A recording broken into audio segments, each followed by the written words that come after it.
Well, hello there, and welcome back to another episode of People Pleaser. We are just a few short days away from the 2024 election, and I wish I could say I felt anything other than terrified, but I don't. I don't feel great, and I mean, it's Saturday, I'm in the studio, Tuesday is election day, and I'm not confident at all.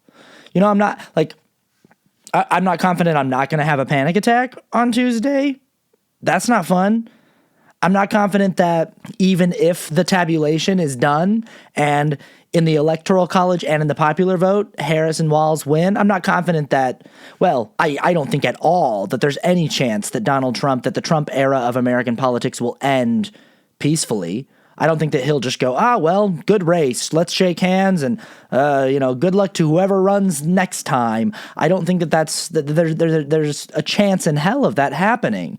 And so even in the instance of a Harris victory, I'm still nervous. I'm nervous because we saw what happened last time this guy lost and how well that went. And, I'm nervous that he's going to do it again, but it's going to be worse. I saw this tweet the other day, or maybe it was a thread. We got to figure out what we're calling threads, by the way. We got to figure out, what are we just saying I saw a thread? But if it's not a thread, if it's just one, if it's a singular, then it's not, because a thread is like multiple posts on Twitter or X or Threads. That's what a thread is. We need to figure out what we're calling these singular threads, okay? But I saw one of those, a post, and somebody basically said, let's make no mistake, this hate rally that happened at Madison Square Garden, the rally where Tony Hinchcliffe called all of Puerto Rico and Puerto Ricans garbage, this wasn't to convert new Trump voters. This wasn't to get new support for Donald Trump. This was just to rile up the existing base and create anger and energy in the instance of an impending Trump loss. In the likely instance of a Trump loss, they're trying to get the troops ready. They're getting everybody riled up and juiced up and ready to fight and primed for violence. And so, I'm scared of that. I'm also scared of the scenario where, he wins. I'm terrified of that. I'm terrified of having to confront that as a reality. If he manages to win, I don't see a situation in which he can possibly win a popular vote, but he could win have an electoral victory. But even then, how do we trust that? The man who openly talks about cheating and it was proven in 2016 that he had Russia interfere with our election process. How do we, and gosh, it sucks because we've been calling Trumpers and people on the right, conspiracy theorists and tinfoil hat wearing election deniers for the last 4 years because they keep claiming that the election was stolen, even though they have no credible evidence to support that claim. But God, the thing about cheaters, abusers is they will tell you who they are by how they accuse you.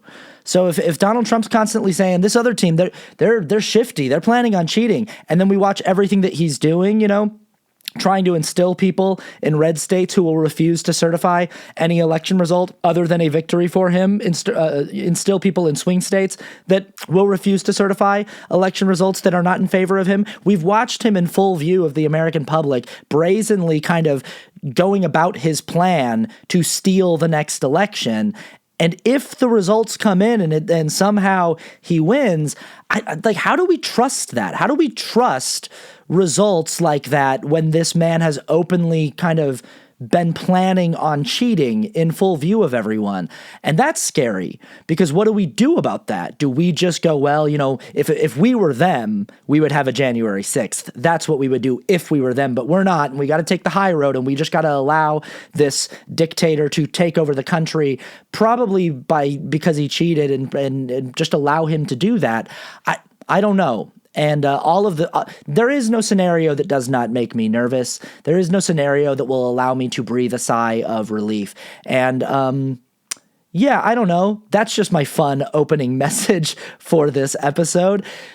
One thing's for sure, once again on Tuesday, the demographic that will be most letting the American public down at the voting polls are white people, and more particularly white men, and unfortunately, increasingly young white men. And this is something that the left half of the political spectrum in America is kind of scratching its head, and has been for a while, of like, what's going on with white men?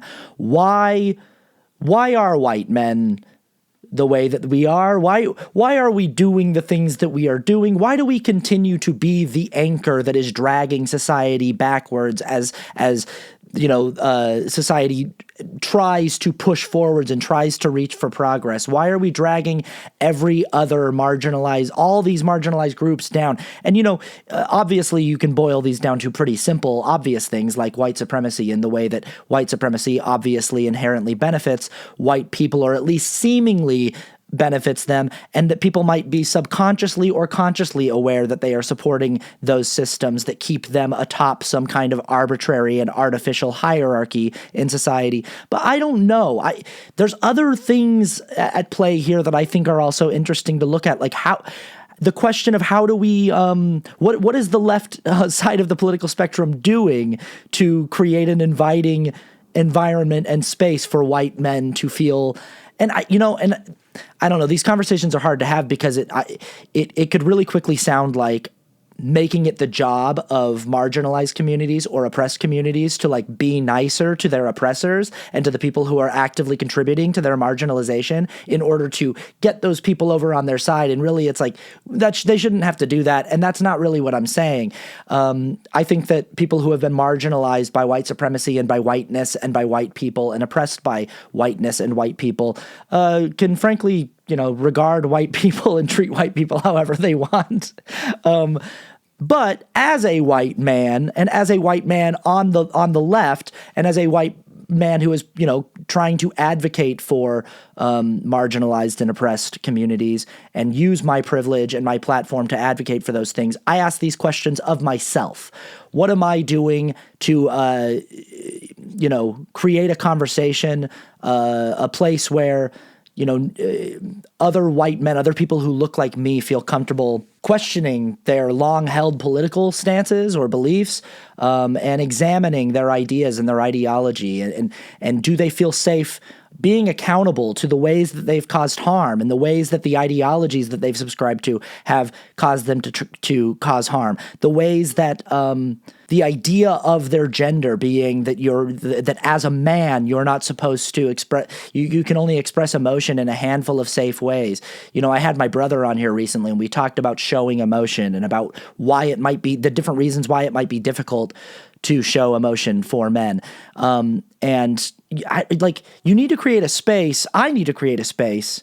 I want to help create a space where men feel comfortable being able to look at who they are, what they've done, the harms that they've done, and what the roots of those things are, the harms that have been done to them, how they are kind of repeating patterns.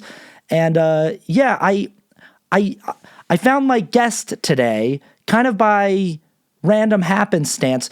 I mean, this is a person who I'm tagged in this person's videos regularly.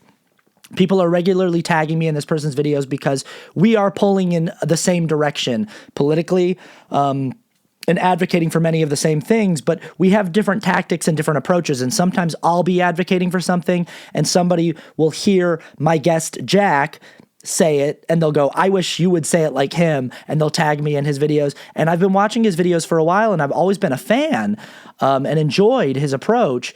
And he made this video about voting ethics, and about the ethics of how you decide as a person on the left to vote for, and how he came to the decision to vote for Harris, and kind of breaking down the moral and ethical objections to a vote for the Harris-Walz ticket, and breaking down just sort of the reality of the two-party system and all this. It's one of the best articulated arguments and elucidations of voting ethics I've maybe ever heard. It's a pretty long video on TikTok. You can find it at Watchful Coyote, which is his handle.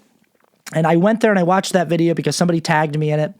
And I immediately messaged him and I said, hey, would you want to come on my podcast and talk about this? I think that we should try to get this in before the election and talk, break down voting ethics. And that's what I had planned on talking to Jack about.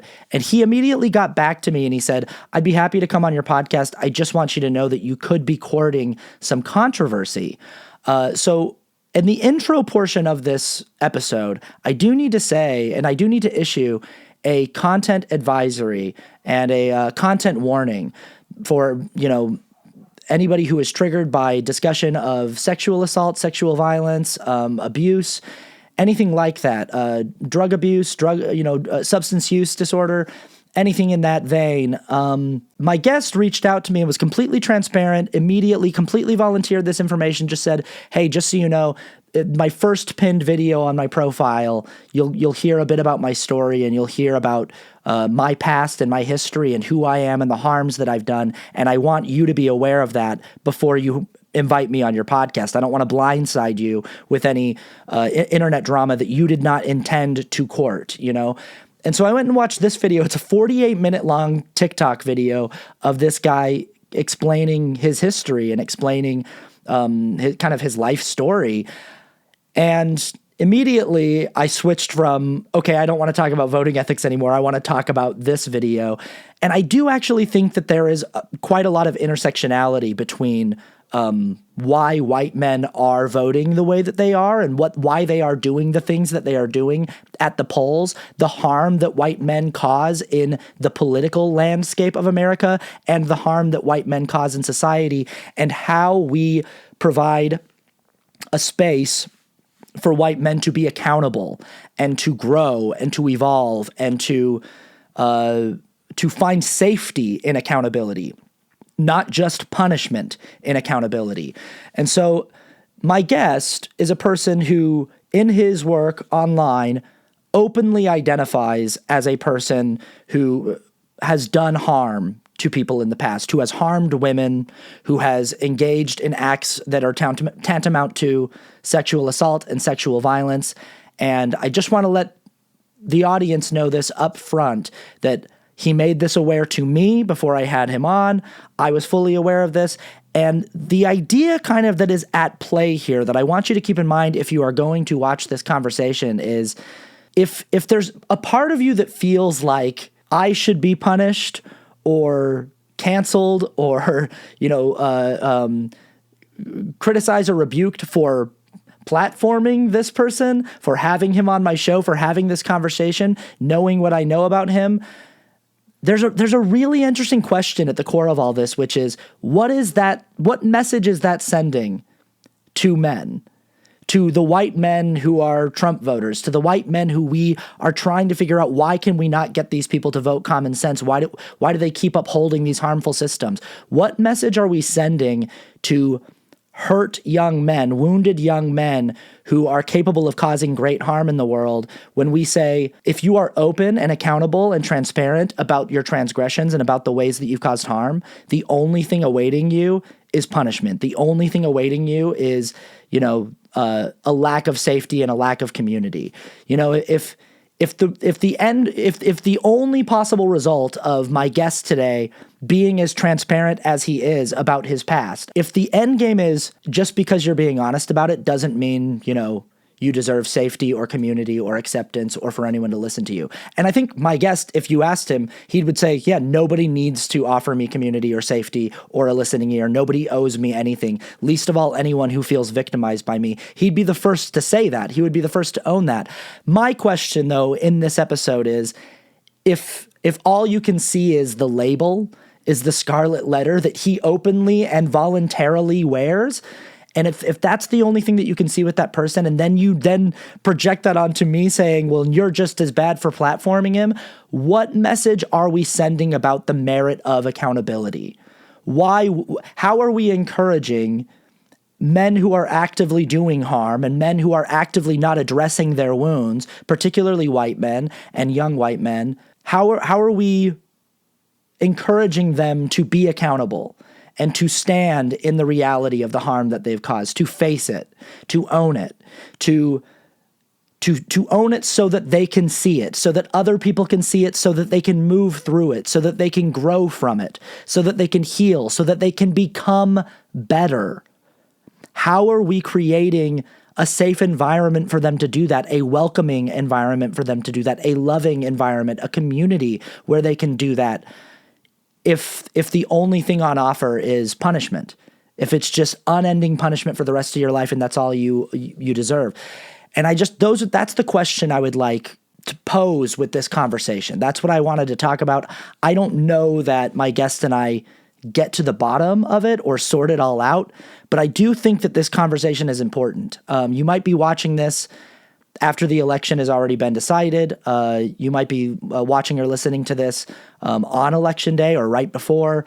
But yeah, we are going to see in the polling that it is going to be white people and white men who are the ones who are doing the most harm in this political in this election cycle. And I just thought that this would be an interesting and worthwhile conversation to have for what it's worth. So here we go from a Blanket Fort recording studio in a 1-bedroom apartment in North Hollywood.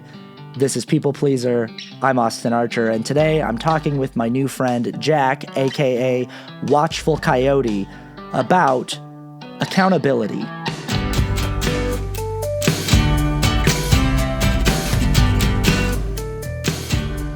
All right. Here we go. I'm here with Jack and aka Wounded Coyote. If you're on the socials, are you on TikTok and Instagram as Wounded Coyote? My it's Watchful Coyote. Watchful. Why did I say Wounded? I love this Freudian slip. Let's just jump right in there. Get right in there. Yeah. I really thought that's what I was like, yeah, that's what it is, because he's talking about wounds. I was such a better handle, Austin, to be honest. Watchful Coyote. I immediately messed it up. All right. Are you on Instagram and TikTok as Watchful Coyote? I think I have an Instagram that I've never used, but I think that is my handle on there. How interesting. You're just doing TikTok. Is there a YouTube channel or anything, or is it just the website? And I recently started a YouTube channel as well, so I'm on there as well under Watchful Coyote. Okay, Watchful Coyote. Yeah, obviously, anybody who keeps listening to the conversation will hear why I made that Freudian slip. But okay, here's the deal. Here's the thing is, I've been watching your videos for a few years now on TikTok. People regularly tag me in your stuff. I think it's because we operate in similar spaces. We message about similar things. We have many aligned, similar perspectives on issues. I do believe that sometimes our tactics can differ, and I've definitely seen in the past, even videos where it felt like you were directly addressing the way that the voice in my videos might be less useful, or, directly criticizing, which I appreciate, especially because your critiques are so well articulated and respectfully delivered. And so it's always like a really nice thing whenever somebody tags me in one of your videos, I go and I watch the entire thing, and they can often be quite long. They can be for a TikTok, especially, they can be 15, 20 minutes, sometimes 30 minutes. The video that we're going to primarily be talking about today is like 48 minutes long on TikTok. But what happened is somebody tagged me recently in one of your videos about voting ethics, and I watched the entire thing, and I thought at the end of it, that's maybe the best articulation of the current reality of the American voter's dilemma that I've seen in the current election cycle. Because there's always a dilemma between protest voting or third party voting, and the left seems to struggle with that more than the right does, keeping their coalition of voters together and pulling in the same direction.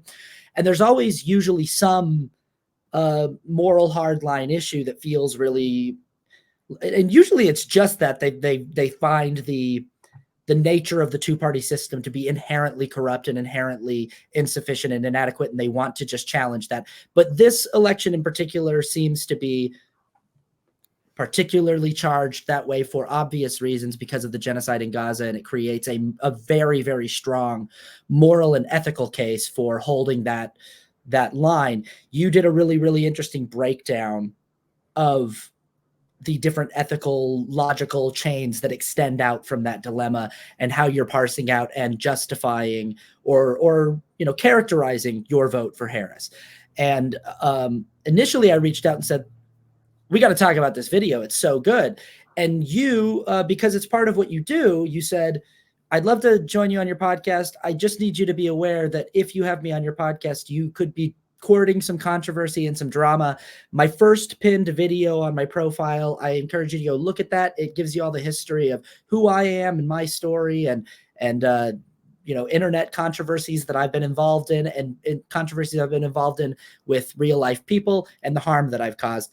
So I went and watched that video, 48-minute long video, and immediately I was like, oh, well, we have to talk about this, actually.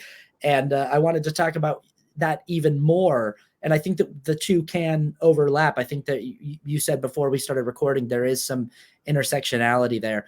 And so let's do that. I will say we're going to do a truncated version of your history here, of your backstory. And I'll just point the audience in the direction of, they can watch this video. It's the first pinned video on Watchful Coyote's TikTok.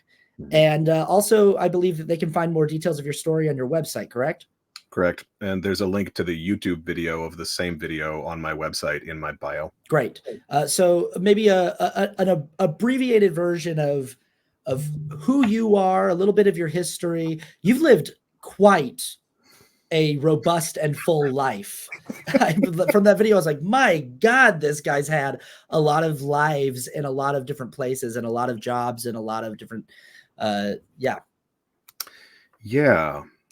Well, let me start with just appreciating you and this space. And it's funny, I don't know if it comes across this way, but my critiques of the times when I've critiqued your tone or your approach to your educational work have been compliments. Because my critiques are actually of the entire narrative that happens in public spaces. And I have trusted you to be someone who could hear those critiques and take them in a way that was how I meant them and respectful. And I've appreciated your videos for years as well. So I'm grateful for all of that. And thank you for inviting me on here. I even with the full awareness, it's still something bold to engage with this kind of content.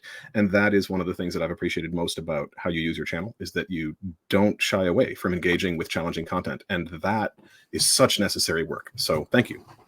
Absolutely. Thanks. And thanks for being willing to come chat. Yeah. Let's see. Super abbreviated rundown. My background. I was born in the woods of Maine. I grew up pretty strongly in redneck culture, spent a lot of time in trailer parks and in the woods. My parents were complicated people. My father was a redneck and did a lot of, that was his whole culture, but he was also a super educated man. He had 2 doctorate degrees. He had a PhD in theology and a PhD in divinity. And my mother holds a master's in philosophy, and both of them were ministers.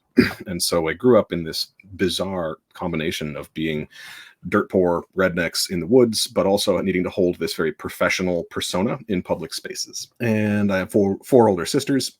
They were huge influences on me. And my father was a deeply problematic person, very physically abusive, mentally abusive in daily ways. And my sisters, who are 10 and 12 years older than I, could see that and started telling me about that and educating me in feminist ways from an early age. So I identified as a feminist very early on in opposition to my abusive father. I also got into hard drugs and alcohol from the time I was 13, and spent a decade in opiate and alcohol addiction.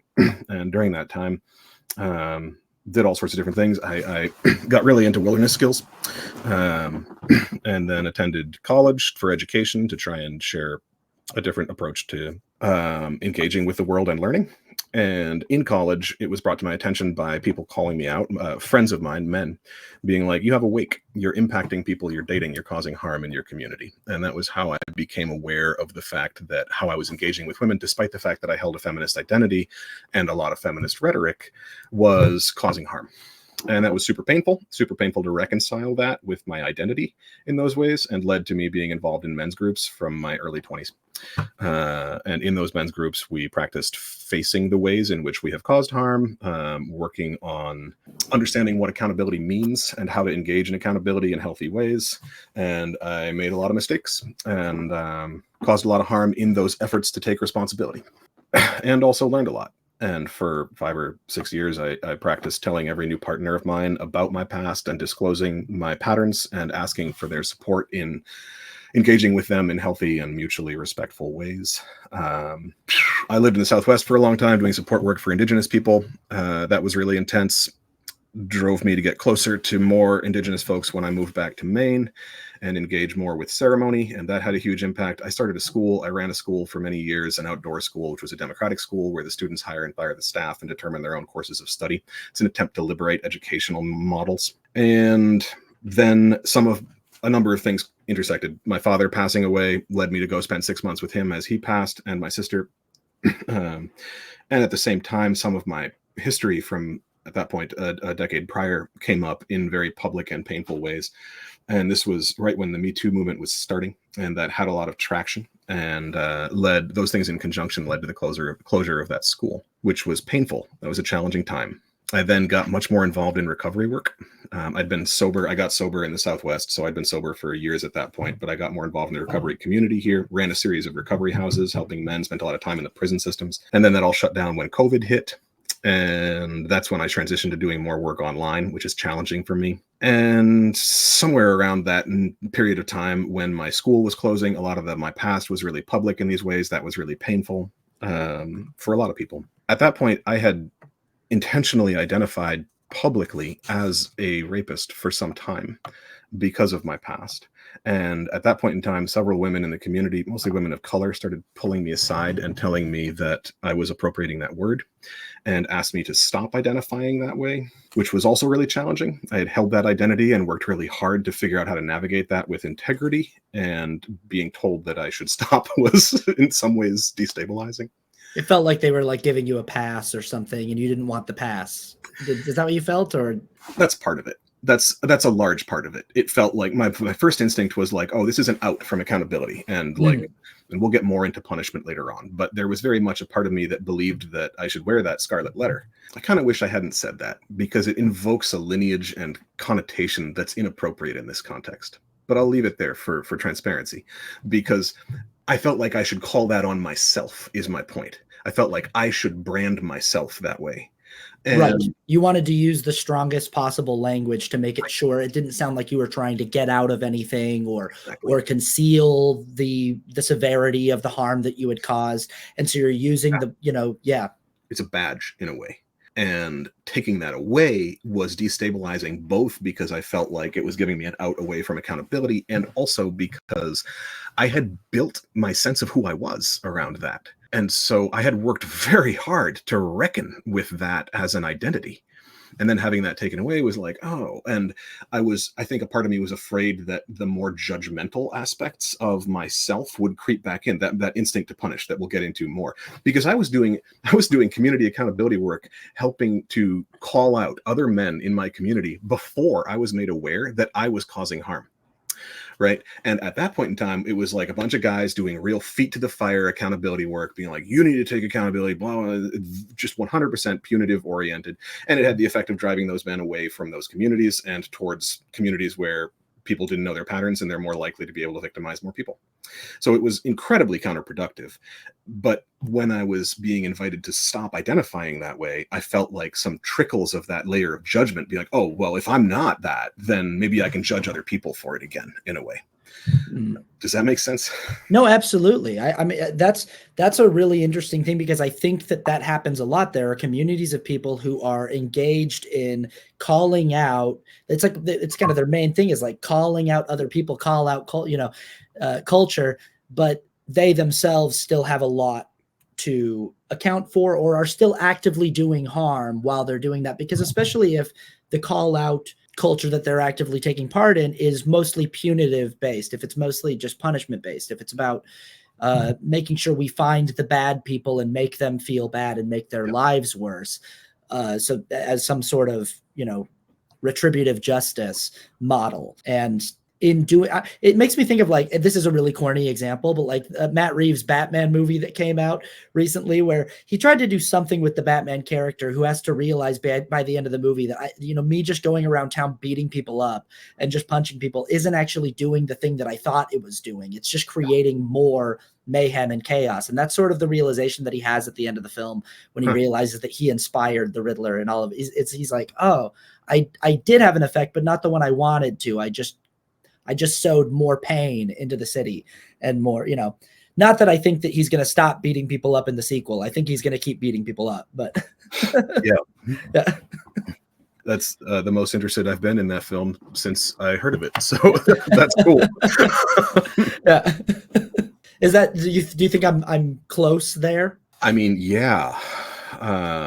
But there's a way in which that invitation to stop identifying that way asked a different kind of growth of me, to set down that identity while also retaining my absence of distancing from it. Because for me, the question of whether or not my actions crossed a technical line into something that would constitute rape feels almost entirely irrelevant. Mm-hmm. The point is that I had a pattern of consent violations, and that is true. And if I had been slightly more traumatized, or even if the circumstances had been slightly different, I absolutely could have crossed that line. So it feels circumstantial and luck that I didn't. I had the wounds too, Mm-hmm. And I think that was part of my hesitation and desire to almost hold on to it in a way, was to be like, yeah, but I'm carrying those wounds. And the more I do this work with men, and I've been doing it for a while now, the more I see that our culture instills those wounds in all men. And this is why the Me Too movement was so drastically necessary, and why I think there's this large movement of being like, yes, it's all men. It is all men. And that is the point that I hear in that statement, is being like, all men are carrying these wounds. Some may have done some healing work around it. Some may have inherited them less than others. That doesn't change the fact that it's pandemic. Yeah. And you are acutely aware of this, as you mentioned briefly about your father. There's things in that video that I think are so fascinating. One is the anecdote about your father doing these mock debates with you growing up, that he would just come to you as a child and he would just say, abortion, pick a side, for or against. Okay, you're on the pro-choice side. All right, let's debate. And you debate, and then he'd go switch, and you'd immediately have to switch, and he would use all the arguments you were just using against you and show you, and kind of showing you how to dissect an argument. I think what you learned, correct me if I'm wrong, is the plurality that exists in so many people, the multitudes that are contained inside of a person. You had a pretty brilliant father. Like, from the way that you describe him, he sounds kind of like a genius. Like, he has this kind of amazing brain. You talk about a head injury that he had, and he woke up in the hospital after a month-long coma, and you said, "How do you feel, Dad?" And he said, "Well, if the universe is just a sprinkling of stardust, then I have slightly less stardust in me than I used to." Something to that effect. And it's like he's immediately just speaking in poetry, coming out of this month-long coma. And this man, who seems so intellectually fascinating and interesting and kind of brilliant, was also deeply violent and harmful, and caused, passed on generational trauma to you and your siblings and your mother, and carried his wounds unhealed, unaddressed, into his family dynamic. And so you got a really up close and personal seat at what that looks like. So it did teach me plurality in a powerful way, and I'm confident that was his intention. The other thing that it taught me was intellectual superiority and distance from reality. What do you mean by that? I think the unintended lesson, but certainly one that came through. There ends up, I have a family member who's a police officer, mm-hmm. and he'll say that in any situation, there's three stories. There's one person's story, the other person's story, and then what actually happened. Mm. And that statement is a prime example of this kind of intellectual separation from reality, where it's an equivocation. That statement implies that the distance between two stories is always equal. It's not. Sometimes one person's story is completely true, that's rare. But often one person's story is a heck of a lot closer to the truth than the other person's.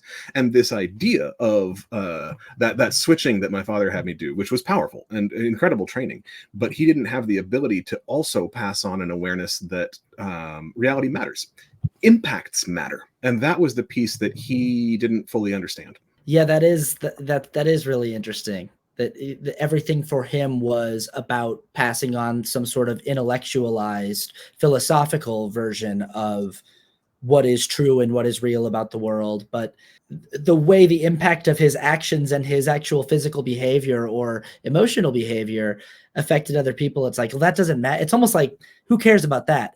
And I think that this can happen. You know, hurt people, right? This idea of like, there can almost be an intellectual complacency with the idea of, yeah, of course I'm passing on pain to you. Life is pain. I've accepted that. My life is pain. Right. That's what it is. But I'm also passing on really valuable lessons. And it seems like in doing this work of, which it seems like you've been engaged with for about 2 decades now, this work of accountability and healing, it's trying to get to parse out, yeah, who actually cares how nice my brain is if the impact of Right. me on the world is a net negative, is harm, if I'm just perpetuating harm and creating new wounds. Yeah. And I've thought about making a series of videos critiquing myself, mostly because I get really sick of a bunch of critiques that to me feel really off base. I'm like, there's so much to critique about my current work. And one of the things that I think is a really valid criticism is that I still carry my father's intellectual distance from it. And that by virtue of time, and but I like have this narrative that I hold, and it's all things that are true. Like I've spent time volunteering in women's, like the work that I've done, and offering process, having process with a bunch of people who survived my patterns of behavior, not having process with others, which I totally respect. All of these things allow me to construct a narrative which then becomes intellectual and removes me from the reality of the impacts of my behavior. That is a risk that I fall into, absolutely. Where I think that because I've done all this work and because it's distant in chronologically now, I don't think I'm as present with it emotionally all the time as I really should be, which is a tidy segue into effects and punishment, but I don't know where you want to go. That's good. Let's talk about that. You know, I mean, that's what's so fascinating about this to me is you talked in that video, you asked this question. You said, you know, what is it that we're saying to the young men, not only in your audience, but in my audience? I mean, the initial thing that I sort of approached you about, I'm gonna get in here, Yep. is I was recently in Pennsylvania doing some work, and there was a young man from Brooklyn who was working for the Harris Walls campaign, and he knew that I did sociopolitical commentary and political advocacy online, and he approached me and he said, "Hey, you know, I'm working for the Harris Walls campaign, and we're getting kind of crushed when it comes to the demographic of young men, particularly young white men. Do you have any advice on what we could be doing better to message to them?" And I was like, not really, dude. I was like, if you check out my audience demographic breakdowns, my audience on most of my platforms is about 65% female. And I was like, and I, you know, whereas you look at somebody like a Joe Rogan or, you know, the Paul brothers, Logan and Jake Paul, and their audience, or, you know, Tony Hinchcliffe, who just gave us our cool Puerto Rico joke and carving up watermelons for Halloween joke. And shows like Kill Tony, their audience demographic, and they'll brag about this, is like 97% male. Like it's just like overwhelmingly men. And I would imagine if we did an ethnic demographic breakdown in that, it would also be overwhelmingly white. Yeah. And so I just was like, I don't know. I don't really, most of my life, I haven't felt like I know how to connect and communicate with traditionally masculine men. The only thing that we really have in common is like, I like football and comic book movies, and we can do that. We can sort of vibe on that. But this question that you posed of like, are we creating a space in progressive spaces? Are we creating room for these men to come wounded and broken, to show up having done harm and say, hey, I'd like a space where I can heal and grow. And is that or do we have a welcoming space for that? Or are we sending the message that the second we find out that you've transgressed in some way that we view as a moral hard line or a red line, there is no space for you here. There is no safety for you here. There is no room for you to grow. And I don't want this to become a conversation about like, oh, the dangers of cancel culture or anything like that, because accountability is important. But if we are actually focused about accountability, is it just something that is symbolic, or do we actually care about it in practice? So I'm really interested in that, of like, how are we cultivating a space for young men to show up broken and wounded and feel comfortable growing and developing into accountable, strong, progressive men who have a community that they can be seen in, and they can be seen as people who have made mistakes, people who have caused harm, people who have had harm done to them, and they have perpetuated those wounds. And yeah, I'm curious about that. I'm curious about the work that you're doing in those spaces, or in that vein, to try to cultivate that. Yeah, this feels like potentially the question that the future of the species hinges on. Um, No big deal. yeah, so let's get into that, Austin. Yeah.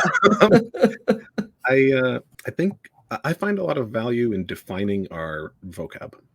Mhm. And one of the vocab terms that gets thrown around a lot in this work is the word accountability. And over time, I've noticed that accountability tends to rhyme with one of two things. The first is punishment. So when I was younger, using the word accountability, what I meant was punishment. I was just putting the word accountability in front of it. The second is healing. And that, I actually don't think that either is a good use of the word. So I like breaking down etymologies, and accountability is a compound word with the conjunction account and then the ability. So in a very simplistic way, without getting into the Latin or Greek, all it means is the ability to give an account.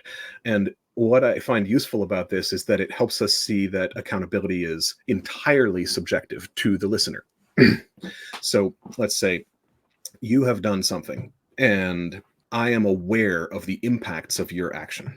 I know people who you have harmed in one way or another. It actually doesn't matter how.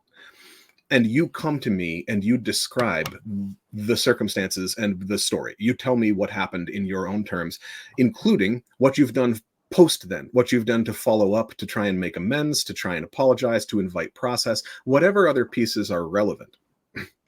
If I feel like your story, number one, lines up with what I know happened or what I believe happened, and number two, demonstrates growth and understanding in this particular way, then I will experience you as accountable. And if I don't, if either of those boxes aren't checked, I will not think of you as accountable. Accountability is not objective. There will be people for whom you will never be accountable, especially if you've caused serious harm in your life, as virtually all men have, in my experience. My experience working in men's groups and close spaces, I've never known a man, an adult man, who hasn't caused serious harm, something on the spectrum of SA, DV, to women in his life. Maybe it's low on the spectrum, maybe it's far on the spectrum, it doesn't matter. The point is harm. There will be women in all of those men's lives who will think that they're never accountable. That's okay. It may even be healthy. It may be healthy for their growth in the current system that we live within to continue to think of that man as unaccountable. It may help them in support with their own boundaries, with identifying those same patterns in other men. It may have a litany of benefits for the survivors of those men's behavior. And it is important for those men to understand that just because they're not accountable to those people who they harmed, or those people would not describe them as accountable, does not mean that other communities and people in their lives will never perceive them as accountable. This is the importance of recognizing the subjectivity of it. The first step in any of those elements is preventing ongoing harm. This is the first step in any mediation process that's going to take place. So one of the things that I do today is consult with and work with communities who are addressing extremely problematic behavior from young men. This is a way that I spend time. Um, and that is always the first step, is like asking the question, how do we make sure that there's no further infractions on this scale? Often that takes the form of clear boundaries. Often it takes the form of commitments from the perpetrator not to have any intimate contact of any kind for some set period of time within the process. There's any number of ways that that shows up. Space delineation. This person can go to the co-op Monday, Tuesday, Wednesday. This person goes Thursday, Friday, Saturday. Like all these different things prevent cross-pollination. Like, but that builds that practice builds into an awareness in the community of how to hold the difference, hold both people who view someone as not accountable and people who view someone as accountable in the same community. And I think that this is central to that work of creating spaces, because if we're not doing that, then we're not going to be able to create spaces which are simultaneously safe for survivors, while also being capable of holding people who have patterns that have caused harm. And if we can't do both of those, then we're done. We're cooked. Our goose is cooked. It segues neatly into punishment, right? So I'm just going to go straight there. Yeah. Yeah, because I mean that's the thing is right. So one of the pieces that I think is most fascinating about this is how, I'll say, colonization as a shorthand for cis hetero white supremacist patriarchal neo-capitalist colonialism, is addicted to punishment, categorically addicted to it. And I think that if you track anything far enough back, you can often find some healthy roots somewhere. This is really hard with punishment because it's just categorically harmful. I was going to say, I was like, where do you think that originates? Like, where does that? Yeah. So I have a theory. I have zero evidence for this. Remember, I'm some kind of feral biology teacher. I'm actually not a social worker. I have no qualifications for most of what I'm talking about. But here's my theory. When we see people face the fact that they've caused harm, what we watch them go through is absolutely fucking excruciating. If you've ever been in a restorative justice circle or done that work in any context, when the person who caused harm really starts to feel the humanity of the people they impacted, it's fucking gut-wrenching. People are sitting there breaking down, like, absolutely, like it just tears them apart. So from an outside perspective, we begin, and that feels vindicating and validating and like healthy to everyone involved. The whole community is like, yes, this person did whatever horrible thing they did. Now they're breaking down, and that looks like growth. And everyone's right. Everyone's assessment of that situation is correct. And it feels like justice. It feels right. People feel like calmer. The whole circle is like, yes, finally. They understand the harm that they caused. It makes me think of there's a documentary called The Act of Killing that was very famous. That's a Cambodian kind of like warlord who just spent his whole life killing people. And at one point, he loves telling these stories of these people that he killed, and he kind of like tells them like they're funny stories. But at one point, the documentarians have him act out one of the times that he was, killing a hostage of his, and he plays the part of the person that he was killing. And he gets in costume and he does it for him. He goes, oh yeah, sure. And in the midst of acting out this scenario from his life, where he's now the victim and somebody else is being is taking the role of that he played in real life, he starts to have a panic attack, and he goes, we got to stop filming, and he can't breathe. And and it's like the enormity of, for the first time in his life, his actions are actually landing on him, and the emotional weight of what he has done is actually landing on him. That's what it sounds like. And you're experiencing in these restorative justice circles.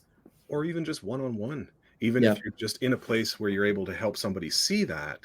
And as someone who's been through this, who's had to face the fact that I perpetrated SA against people who I loved and cared about, it drove a decade of suicidality and debilitating addiction for me, man. Like, it's hard to describe how like heavy that lands when you really face the humanity of people who you've hurt. I think that we conflate the suffering that we watch people go through when they're experiencing healthy accountability in facing the humanity of the people they've impacted with just that suffering being justice.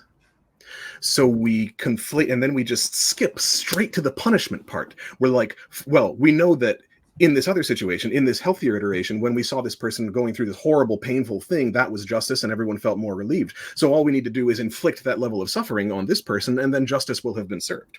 Yeah.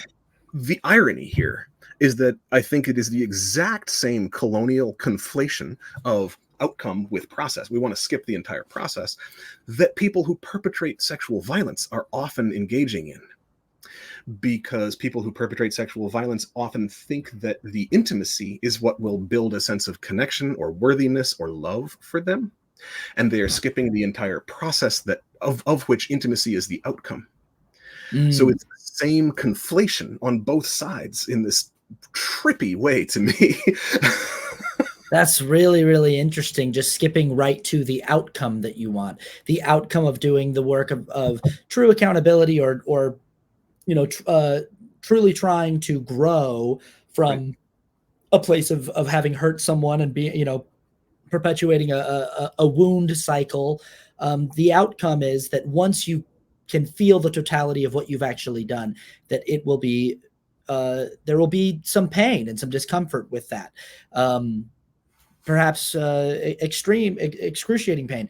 And so instead of understanding that it is the process that leads to that pain, that is a healing pain, we skip right to the pain. That's really it. And then the same with sexual assault, that it's like a person thinks, oh, it is what I'm trying to get, what I hope will fix this wound in me is that intimacy, that physical intimacy, and skipping the process. That's really, really fascinating. It is to me as well. For people to face the harm that we've caused requires a sympathetic nervous state, which means being calm, being generally de-escalated. It's from those places, and this is a lot of what the work of restorative justice, transformative justice, and these kinds of modalities are doing, is creating enough time and space and like shared experience for people to catch their breath, calm down, be present, and experience what's happening. When people are in parasympathetic response, in fight, flight, freeze, we are incapable of understanding the impacts that we've had on other people. I don't know the science on this. I have a general degree in biology and education, so I have enough. I know enough to get myself into trouble. For example, depending on what research you like, between 30 and 70% of the human brain is composed of what are called mirror neurons. These are neurons whose entire purpose is to emulate the emotional state that we experience other people around us going through. But when we get into parasympathetic nervous response, I don't believe we have the same level of access to those mirror neurons. Again, I'm taking a leap there. I believe this is true from what I've seen, but I haven't seen research on it, so don't cite me scientifically. And I think the other thing that leads to us being unable to experience the harm that we've caused in that meaningful way is numbness and dissociation. I think that when we are dissociated, we are also incapable of really understanding the impact we've had on other people, of experiencing other people as human. And that fight, flight, freeze response is often associated with the emotion of anger. So what I want to point to here is that basically the two states that our culture trains men into are numbness, dissociation, and anger, violence. And so we create a cultural context in which men are excluded from ever becoming aware of the effects of our actions. And I believe that that's self-perpetuating. I believe that most men have some subconscious level of awareness of that most of the time, of like, oh, that lady didn't like me much. Guaranteed not to be the whole story, right? There's some memory that we have somewhere. We don't want to face that. We don't want to look at the ways in which we're harmful, in which we hurt ourselves. So we continue to prioritize and engage with those states, those mental states, which allow us not to humanize or fully engage with the reality of the people who we've hurt, because it would bring up these debilitatingly harmful emotions. I think that the reason why this resonates with me so much is, you know, I'm also a recovery guy. I've been in recovery from addiction for 6 years, a little over 6 years, but it's in these communities, and you've talked about this in your videos as well, that like you see this kind of this wild level of open accountability of one's actions, of one's behavior. And when you go through an amends process and things like that, of sitting down with people and saying, I took the time to write out everything, every possible way I've hurt you in the past. And then I'm going to ask you to let me know if I'm leaving anything out here. Yeah. And this, the utility in that, and the sort of wisdom in that, but also the pain of that, the difficulty that it, the painful process of actually going through and figuring out the different ways that you've caused harm. I think that's why this work that you're engaging in resonates with me. Now, you talk a little bit about being peerless in the path that you're trying to chart. And I think this is interesting too, because it could sound like, it's like, well, what do you mean? The people in 12-step programs have been doing this similar work of trying to deprioritize punishment and just prioritize healthy accountability and healing for a long time. So this is not unheard of work. But I do think, as it particularly pertains to the ways that, exactly as you were saying, that men are sort of trained to respond in one of two ways: anger and frustration, or numbness and checking out. That's what I think is fascinating here with this, is how do we create a space, particularly when it comes to socio-political issues, the politics on the left of the spectrum, for men to engage with this work in a meaningful way. Because it does seem like what we see mostly, or primarily, is this desire for punitive restoration, just sort of like, well, if we find out that you did this thing, then you're out, and that's what's right. And I guess the question that I'm trying to get to next is, because I agree with you. I don't know that punishment has ever worked as an effective way for someone to change and grow. I talked about this on the last episode I did of my podcast, that like I've met people who have been in prison for violent crimes and who have been rehabilitated and released. I've never heard a single story of anyone who was like, what happened is I got in there and somebody kicked my ass in the yard. And after 5 or 6 really brutal ass kickings, I realized I was a bad guy. That's never the story. It's always like somebody offered me the opportunity to become a human again, whether it was through a painting class or just or 12-step work, or somebody offered me an opportunity to come to terms with the harm that I had done, to look at it and actually be honest about it and about who I was, and to chart a path toward being useful again. So the question I want to ask is, you talk about growing in your 20s, being a part of these kind of young, white, radical, anarchist communities, and feeling like those were a good place to be accountable and be safe, but growing up and realizing that those might not be safe communities at all. Why do you think it is that those communities are struggling to be a safe place for people, in particular, hurt people, wounded people, and particularly men, to grow and heal? I mean, I think it's the same thing that I think on the largest scale, it's the same answer to most of the wounds of our society, which is like multi-generational trauma and a complete absence of shared mechanisms for healing and addressing conflict. I think that there are some specific psychological things that we would all benefit from a deeper understanding of, such as the fact that punishment is addictive for the punisher. But before I get to that, let me just name that. Oh, a couple things. Another flag I had. Peerless. Sure. Peerless is Austin's word. I did not say that I was peerless. Yeah, you did not say that. Yeah. What I said was that I have not found any mentors or anyone in front of me in this work. And so I continue to feel a little bit alone and isolated in the level of transparency that I practice and the work that I'm doing there. Sure. Regardless. The punishment does shape behavior. Absolutely. It just doesn't shape behavior in the way that people think. The way that punishment shapes behavior from the research that I've seen is that it is very good at reducing that behavior when the punisher is present. When the person who is punishing is still present in the room, then the dog is not likely to pee again on the carpet if you hit your dog when it peed on the carpet.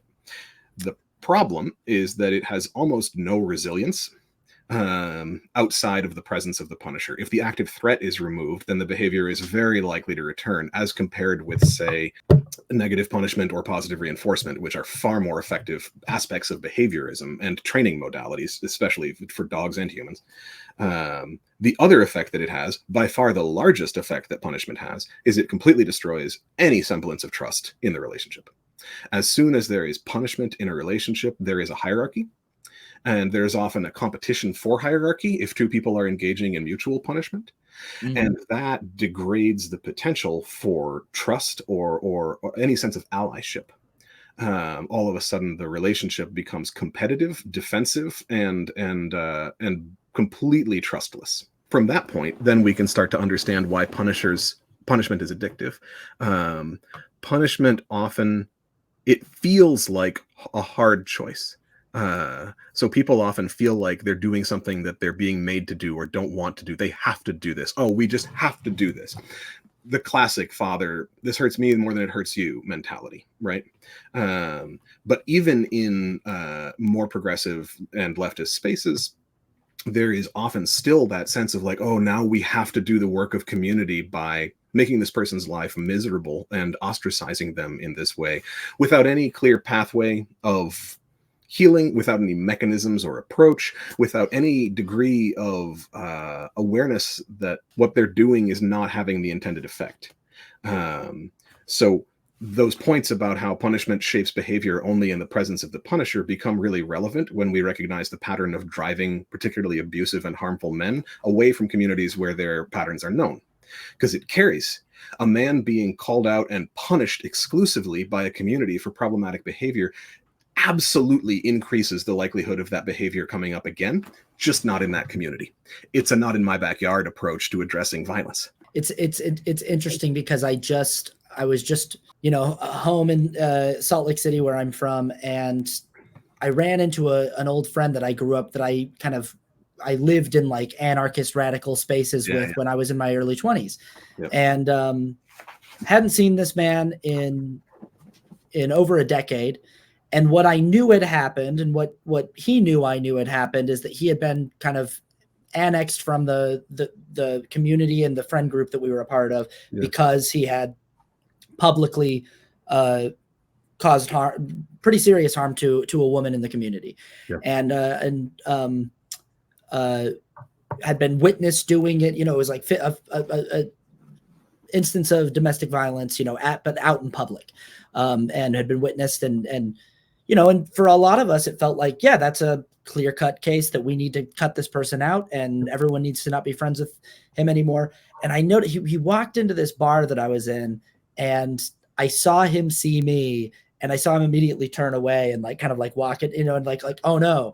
And I just was like, I'm going to go over and say hello to him. And just and I went over and talked with him. And after about 5 minutes of talking, he kind of went, you understand? He kind of like checked me like, hey, you know that I did a really bad thing, right? And I was like, oh yeah, I know. And he was like, okay, I just wanted to make sure that like, why, like almost like, why you shouldn't be talking to me. Right. Yep. And I was like, yeah, I guess, I don't know. I just like, and it's so weird. I was talking with my friends in the car on the way back. I was like, do you think I should not have spoken to, like, what are the ethics of this? Like, personally, I would like to believe that there's a higher likelihood of him healing and becoming someone who will not do that again if there's a pathway to being able to be honest about who he is and the harm that he did, and still be welcomed in a safe community, versus just being told you have to suffer for the rest of your life for that. You have to, like, that's the only pathway that that's the only life for you that we deem acceptable now, is you need to wear, as you said earlier in the conversation, you need to wear that scarlet letter and and take your punishment as a pariah of the community and be seen as someone who is undesired, and you need to wear that humbly, I guess. I don't know. And it just, I don't know. It just really stuck with me that I was like, am I not supposed to talk to him? Am I supposed to? Is it bad of, because it's definitely not my transgression to forgive. Right. And I don't think that that's necessarily I don't think that I'm saying what you did is not bad. When he says, I did a really bad thing, I don't go, oh no, I don't think I think what you did is fine. I'm not saying that. I'm saying, yeah. And I also know that you're a multifaceted person around that event. And I've also done bad things and caused harm in my life. And I don't know. I don't know what I'm trying to say with that, Jack. Yeah, and I'll also just remind us that, I did say that, and then I was immediately like, I wish I hadn't said that, because Right. while what we're doing is invoking a lineage of violence against women in Mhm. order to critique a cultural reaction to violence against women. Mhm. And as two white guys sitting here talking about this, that's definitely over a line. Sure. And I started it, right? No, but yeah, you're right. Yeah. It's a level of I don't even know what it is, some kind of appropriation. I'm not sure. But your point absolutely stands beyond our drifting towards language we probably should avoid. And I think that part of what we absolutely need effective mechanisms of addressing harm in radical communities, in all communities. We absolutely need that. And that has to be the foundation of this conversation. I think that often, because our culture is so punitive normative, so addicted to punishment, we have a sense that anything other than punishment must be less effective than punishment. And that is built on our cultural belief that punishment is effective, right? That's a faulty assumption. But that community's response of being like, we're kicking this guy out, everybody cut off contact, that felt like what the access that they had to a level of effective addressing of harm. Again, it doesn't actually have the effect of reducing harm. It only has the effect of reducing harm in that community, most of the time. So my point in a lot of this conversation is that the things that from our colonial mindset often feel like the effective approach to addressing harm in our communities are not effective. And this relates to this funny piece where nobody's needs are met in this society, really. We're all kind of messed up. Even really privileged people have levels of like psychosis, insecurities, or just nobody's needs are really met, especially more marginalized people. And leftist communities tend to be, and progressive communities tend to be very conscientious of that and aware that people's needs aren't met, which leads to an identity of victimhood within the community itself. Most leftist communities have a sense of being marginalized, of being slightly oppressed. And I think that's one of the things that draws people with more privileged identities like myself to those communities in a certain way, because by adopting a radical leftist persona, I all of a sudden get to get beat up by the cops and I get to feel a little more marginalized. And that has an appeal to young people with a lot of privilege. The problem comes when that addiction to punishment correlates with that sense of victimhood in this funny weave. People, that sense I was saying, the father saying, this hurts me more than it hurts you. So like leftist communities practicing these hard boundaries and these responses to the worst possible situations they could be facing ends up playing back into this punitive model, which is fed by their shared sense of victimhood. I don't know if you know Clementine Morgan. Do you know that lady? No.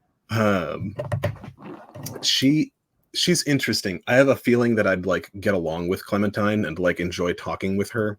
She has a podcast and does some public work around what she calls the nexus, and she's one of the people who's the most critical of this, what, for lack of a better term, what we'll call cancel culture, this completely excluding people. Some of her language, whatever, there's very few people who I totally agree with, but she is breaking ground in that conversation and worth paying attention to, because she outlines how that comes up in leftist spaces in particular in really powerful ways and how harmful it is. And she's right.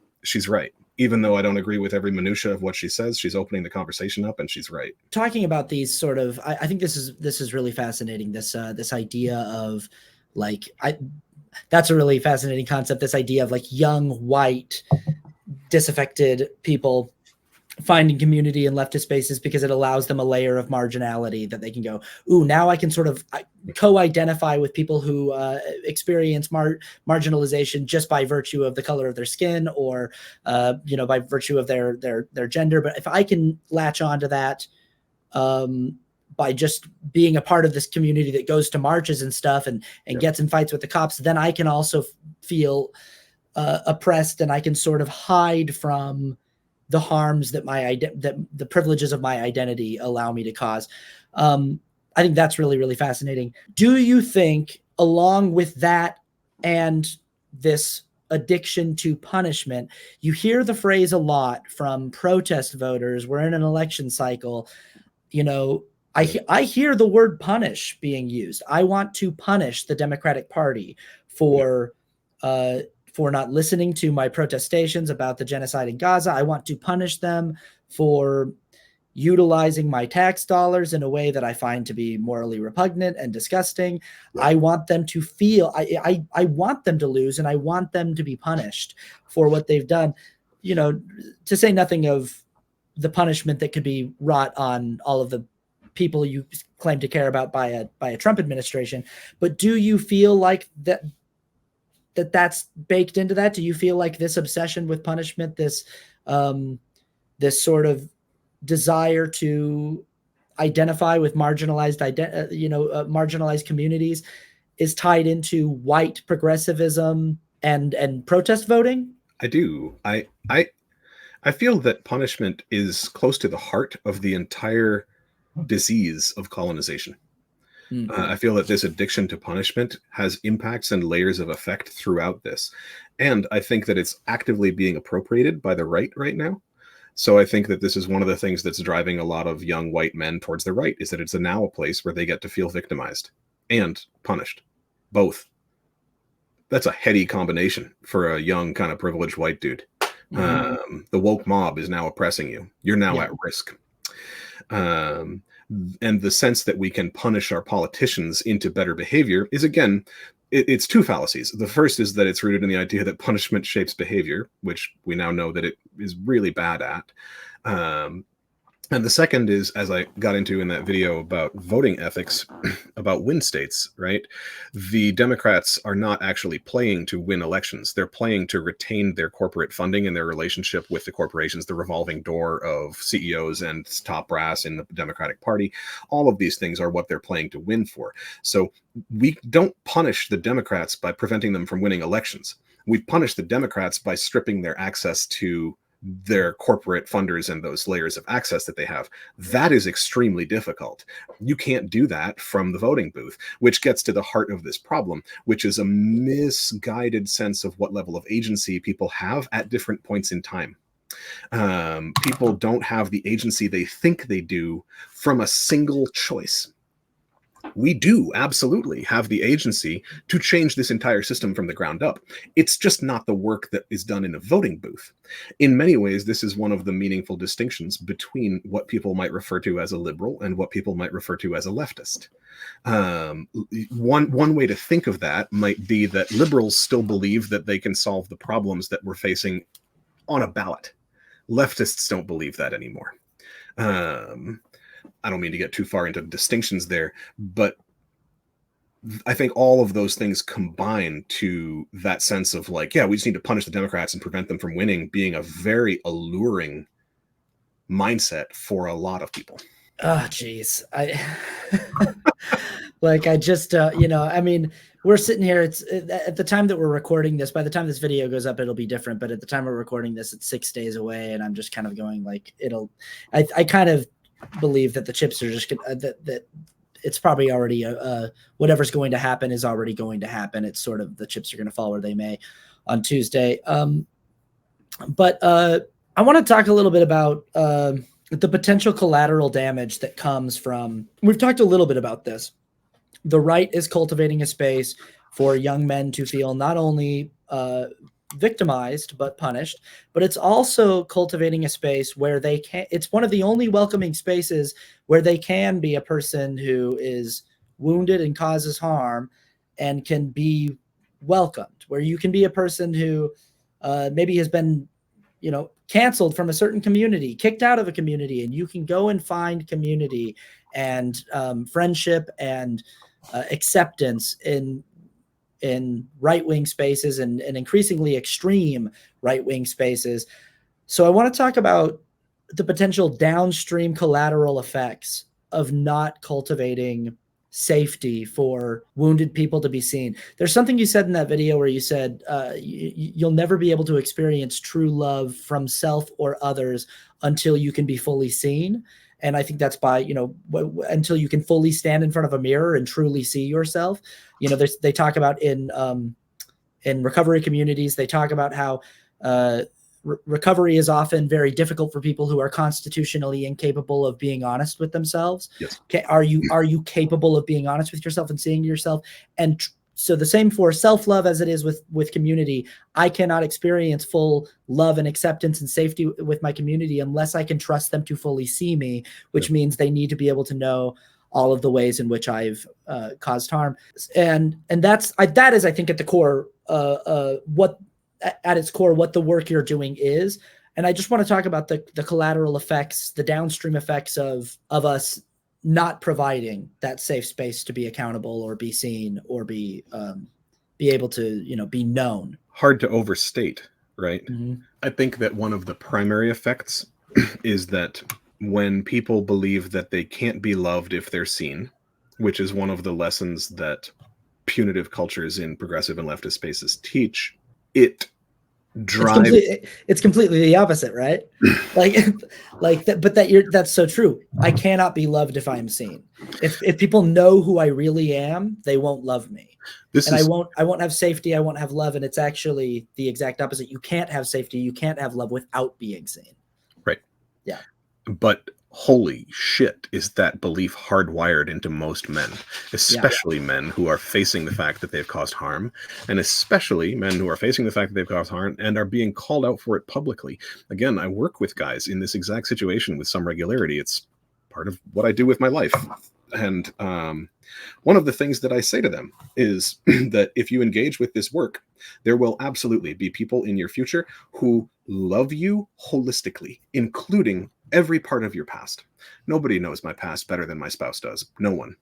The people who are closest to me know me the best and love me the most, including every detail of my entire life. This is one of the reasons that I say the only way out is through. And I believe this as a culture as well, because I think that you and I are engaging in a conversation that is necessary. The Me Too movement was 100% necessary. We had to blow that shit into the daylight in order to have that conversation and in order to create the space where people like myself can practice the level of transparency that I do, have these conversations publicly in the way that I do, and that reveals the next steps. I know that I don't have this figured out. I do not think I have the answers. My identities, my whole upbringing, that I'm a traumatized, abused, like I'm a mess, man. So what I can see is like the path that I've followed and figured out and the mistakes that I've made, and then try and make that as public as possible so that people like Adrienne Marie Brown can be like, oh, taking into account this amalgamated data and these more emergent narratives and things that are happening now, then what can we do? But to your point about what are the effects, downstream effects, when we don't believe that we can be loved if we are seen, we end up living in a lie our entire lives. And this is what I believe almost everyone on the right does. This terror of homosexuality is a terror of self-love. Mm-hmm. The layers of terror of like the layers of insecurity and fear that they won't be able to provide for themselves. It's a fascinating dichotomy on the right, where there's this narrative of self-sufficiency paired with this abject terror that they won't be able to meet their own needs because of immigrants, because of Kamala Harris, because of whatever. And it's like, oh, if you actually had any because I was an outdoor skills instructor for both my parents were Maine guides. I grew up in the bush for a month at a time. It's been a huge part of my life. I'm very comfortable walking naked into the woods and living there for an indefinite period of time. That's not bragging. That's just been my life. And watching these people who are so terrified of this, who prioritize that so much and glorify it, be so terrified of the absence of it, is just reveals the insecurity. And so I think that is the primary effect, is this deep insecurity leads people to live in a shell. Have you seen The Mask You Live In, that film? No. You would love this, Austin. Yeah. That I will recommend. To anyone watching, that is a hell of a film. It goes into how young men, boys in puberty, are taught to live behind this shell. And how, for example, your average 8-year-old boy has no problem saying to a friend, Austin, I love you. Austin, you're my friend. You're awesome. They have this emotional vocabulary that flows off the tongue. By the time they're 15, it's completely gone, wiped out.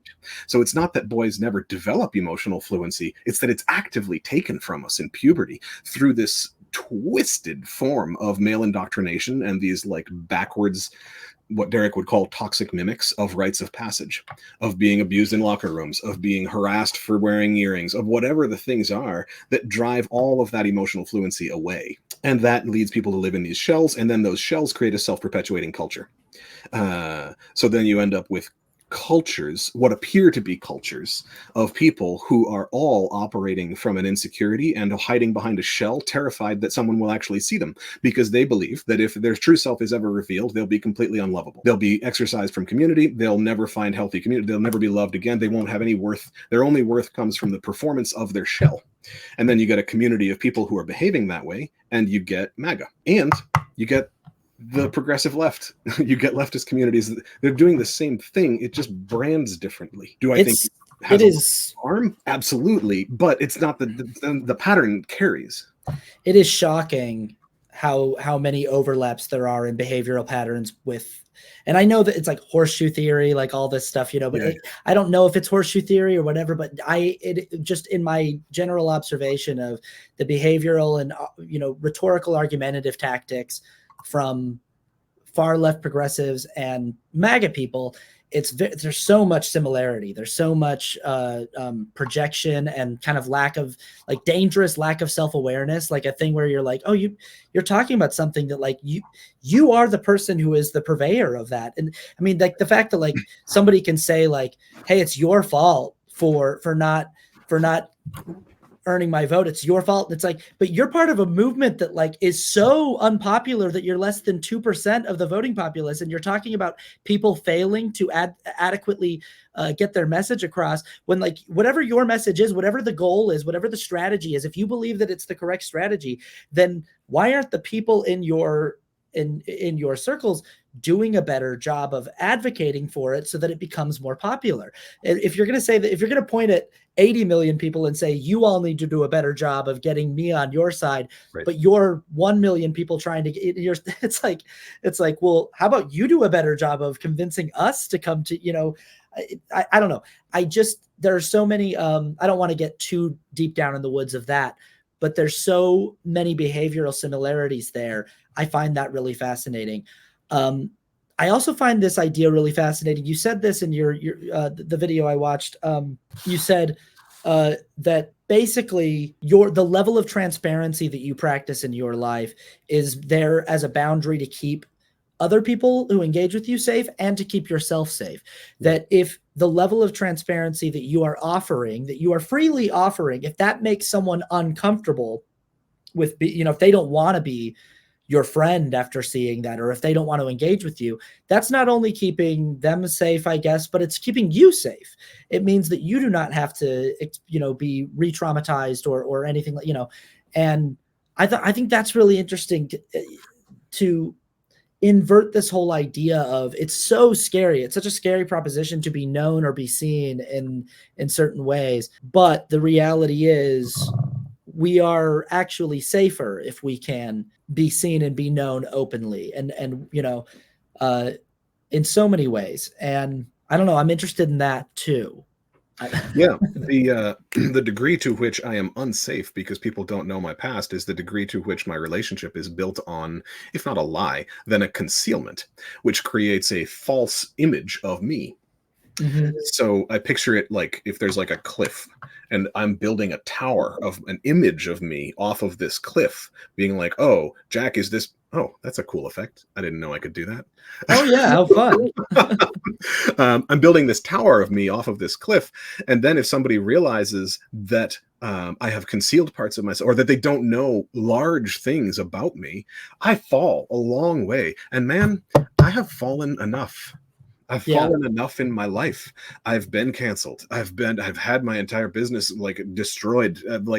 Many times I've been through this process to the point where at this point I'm like, look, here I am. And one of the things which is helpful that people who have worked on my own situation, my own past, this was years ago, found really helpful, was that the way that I describe what happened in my past is exactly the way that the survivors of my behavior describe it as well. So there's differences in like opinion about what we should do with that as a community, how I should be treated, but it's a shared understanding of what occurred. So it's nice that like everybody's on the same page, even in my own tiny community, of exactly what my behavior was. And now everyone knows, and everyone can look at that and judge it however they see fit. But the point is, there's no false image of me being built. I just am who I am. And that is a function of that keeps me safer. It means I'm not falling over and over again off of people's misconceptions or unawareness, in the generous sense, the unawareness of my past. Yeah, it's like any time there's any part of yourself that you're concealing for ostensibly safety. If the idea is I need to, I think I wrote down a quote where you said in that video, like, there's this belief, there's this lie that we're always safest when we are concealing a part of ourselves. Right. But people do this in so many different ways. They will strategically conceal aspects of themselves or lie about certain things to themselves in the name of remaining safe. But you're almost always setting yourself up for a fall, exactly as you said. Like, and that inherently is unsafe. And also, you mentioned that, like, there are aspects of being transparent and open that are unsafe as well, because there might be wounded progressive men who would feel justified in public, approaching you and wanting to, knock your teeth in or something like that, because they go, well, you offered me the ammunition of telling me who you are, and now I feel like I can take out some of my anger and pass on some of my trauma to you, and I can justify it because I can say, oh, I did this to a person who has engaged in, sexual abuse or sexual assault. And so yeah That's all true and unpleasant. Mm-hmm. And mostly happens on the internet. Right. The level of distortion, it's amazing. For the first source material being sitting right there, anybody who likes can go look at my webpage and read what all of that information flows from. The level of distortion of it is wild. People commenting on any video that stitches me being like, this man's a violent serial abuser, he hurts children, he does, like, it's wild. And like that creates a feedback loop into people being less safe to me, obviously. And they're utilizing information you freely gave them. They're saying it as though they, like, uncovered something. They uncovered some secret. They unearthed something you were intentionally hiding. But, like, did you know? But it's like, no, actually, again, like you said, it's freely available. It's the first pinned video on your TikTok channel. It's right there on your website. And they're saying it as though, hey, this guy's pretending to be something that he's not. Right. And they're also distorting it. There's this massive distort. And that is, I just find that, let's keep the conversation grounded here. Yeah. I'm a perpetrator of sexual assault. Being transparent about that doesn't mean anybody owes me jack shit. So, like, my transparency and the fact that I'm now working to help men and taking accountability the best of my ability doesn't mean that fucking survivors of other forms of sexual assault or my own goddamn behavior owe me anything. Right. And in this conversation about the movement forward as a culture, it's very important that we hold that, especially as two white guys sitting here. Because, like, nobody owes me shit. People want to be mad at me? They can. People want to lie about me? Do I think that's helpful? No. But, like, do I think that their feelings are fucking valid? I do. I do want to circle back around to, you're talking about the left and the right similarities. And one of the similarities that I find really interesting relates to this, because on the right, you get this performative success. And by that, I mean, they set these goals that actually harm everybody, including them. And then they fucking get them. They win, but the thing that they've won is actually like another knife in their back. Mm-hmm. So we'll call it performative success because it's not actually grounded. It doesn't actually help them in any way. On the left, you get performative failure. The left loves performative failure. Like, I was just, before we got on, checking the RCP polling, and Trump is up by a fraction of a percent right now. Historically, Trump has got a higher turnout than his polls. He tends to outperform the polls. We'll see if that holds. But the point is, the 0.9% that Jill Stein is currently polling at may very well be the tipping point of this election that determines whether we get Trump. Like, it may not be hypothetical. If Harris was going to win by 3 points, it'd be kind of moot. It's not. How people vote actually matters. We may very well end up in fascism because leftists engage in performative failure. And this is what I meant about not knowing the agency we have from a certain situation. It's a trolley problem. It's on rails. It has momentum. We're standing at the switch. Being like, I'm going to body check the train does not actually help the situation. So but you can choose which way you're going to throw it. And that's where we're at with Trump and Kamala.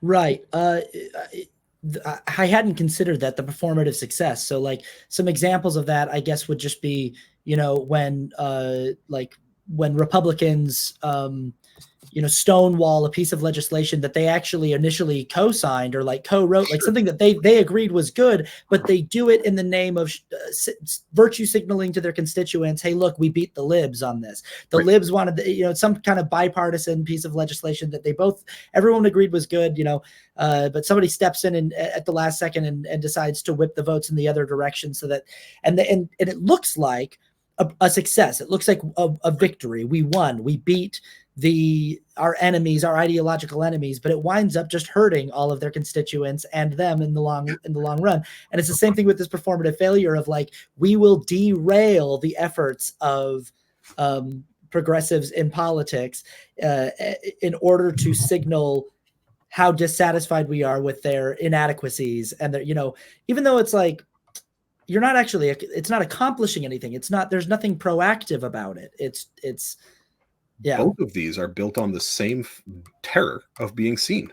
That clinging to performance is a terror that if people actually saw us in all of our complicity, in all of the harm that we've caused, in all of the ways in which every single thing that is sitting in front of me is built on a colonial empire of torture, and like, it's horrifying. We don't want to see that. We don't want to be seen as that. So we try to distance ourselves from it. And we distance ourselves from it either with performative failure on the left or with performative success on the right. And I think that, sure, stonewalling legislation is one aspect, but even the things that they push through, like these bills that categorically harm trans people, are directly harming the children of the people who write them and vote for them. Burning books actually harms the entire community that's doing it. It does not benefit. It is a performative success in a way that's pretty horrifying. And all of it, I feel, is built on this terror that will be seen, terror that we won't be lovable, that we won't be enough, that we won't measure up, that nobody will ever actually love us if they know us, and that we need to fake something in order to be accepted into any community at all. I think you're spot on there. I think that is what it is it's like, because that's sort of what I've been bumping up against with people that I've been talking to, trying to that it's like the parameters of the conversation keep getting switched to pro-genocide or anti-genocide. And pro-genocide is, if you're voting for Harris, it means that you love genocide and you love dead kids. And that's what that means. And I'm like, that's not the parameters of the actual conversation as I see it. And I don't think that's the parameters of the conversation as most of the Harris voters that I know see it. But it is sort of this, instead of just accepting that Harris, Stein, or Trump were all complicit, it doesn't actually matter which one of those bubbles you fill in. Complicity is unavoidable. There is no way to, effectively there's no get out of jail free card on this one. There's no, and it's unfortunately a system that we are born into. This is the apartheid state and ethnic cleansing of Palestinians from the colonial project of Israel has been going on since before either one of us was born.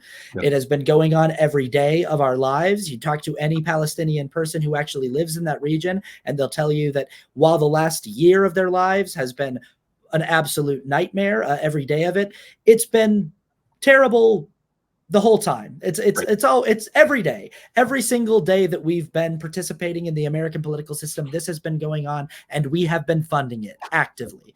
And so there is no actual vote that gets you out of your complicity in that. But it is this desire to not be seen as someone who is willfully complicit in that leads to this performance of, I could never sully my morals. Because I'm just in it. There is this sanctimony. I see people, the way that they talk about it, I'm like, you're so self-satisfied, but it's such a deception. Yeah. It's such a lie. You're not being honest about the reality of the situation, and everything about the way that they're engaging in the conversation is disingenuous, down to that shifting of the framing of, well, you must not care. You must not care about what's happening to people in Gaza. And it's like, that's so disingenuous. But the need for that disingenuous framing comes from is from the fundamental inability to be honest about who they are and who we all are. Disingenuous is not the word I would use. Yeah. I would just frame it differently, and this might come around to some of the differences that we started out discussing. Because, and to get towards a realm that's the only thing we've discussed that I'm actually have any qualifications for. I'm a teacher, right? I'm trained in education, and I experience people who are so deeply outraged by what's happening in Palestine that they can't imagine voting for Kamala Harris as being profoundly genuine. Yeah. So I wouldn't call it disingenuous. What I would say is that desire not to be complicit in evil, which I fucking share, can lead people to catastrophic logical fallacies. Yeah. And that's what I experience it as. So I want to be really clear here too, because this is something that happens a lot in my comments where I'll say something like that. I'll use a word like that, and people will be like, oh, I'm absolutely genuine about my outrage. And I'm like, no, I didn't say you weren't. I said you were being disingenuous about the framing of you being anti-genocide and me being pro-genocide. Yeah. That's not a sincere framing of the issue. And especially when I'm telling you directly, that is not the way that I view this. I'm not casting my vote because I'm pro-genocide. That's not the conversation we're having. That's not the debate we're having. But that's the way you want to frame it in order to. It feels like a straight up straw man. It is a logical fallacy. Like you are not characterizing my position accurately. And I get told all the. Yeah, that part's absolutely disingenuous. I agree with you 100%. The way that people categorize their opponents is often wildly disingenuous. Yeah. And to me, I've been told several times, I don't think you understand our position. And I'm like, I don't think there's that much for me to get other than that you are witnessing something that is, we all have been, having live streamed images of some of the most horrific things imaginable broadcast into our brains on a daily basis for the last year. And you can't stomach the idea of not acting in a way that signals that you are against that. And I completely understand. I absolutely have no problem understanding that. When it comes down to the strategy of, is your performative action more or less likely to actually help anybody over there than mine is, that's the conversation I think is the actual honest conversation to be having. That's the actual debate. I agree. I also think it's very important to name here that identities really matter in this conversation. And like white radical kids yelling about how they can't vote for Harris lands very differently to me than Palestinians saying it. And Palestinians are not a monolith. There's this thing that happens all the time on the internet that drives me nuts, where white people love citing particular people of color who agree with their perspective as though it gives them more authority. It's an appropriation of authority of color to validate a white perspective. That's not my point here. And like my point is just that Palestinians believe a lot of different things. And for anyone who's being directly impacted there to be like, I can't vote for, I'm like 100%. Who am I to say a damn thing to that?